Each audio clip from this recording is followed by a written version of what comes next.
দিন পরে দিব। 15 দিন পর? না, এত সময় তো দেওয়া যাবে না, কিন্তু হ্যাঁ আমি ম্যানেজ করে নিতে পারি, তবে আমার একটা শর্ত আছে। শর্ত? তোর আবার কি শর্ত? শর্তটা হচ্ছে আমার সাথে যদি পার্সোনালি 1 ঘন্টা সময় দেন, তাহলে তো আমি আপনাকে সময় দিতে পারি, আমার কোনো সমস্যা নেই। শ্রাবণ, তুই এসব কি বলছিস? তুই কি ভুলে গেছিস আমি তোর বড় ভাইয়ের বউ হই? হ্যাঁ বুঝতেই তো পারছি কেমন বউ। যাই হোক, আমার শর্তে যদি রাজি থাকেন তাহলে আপনাকে আমি সময় দিতে পারি, তা না হলে আমাকে এখনই টাকাটা পরিশোধ করতে হবে।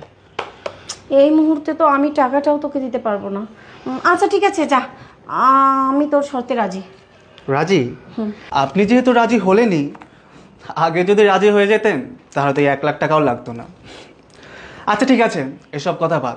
তবে আমার একটা জিনিস জানার খুব ইচ্ছা।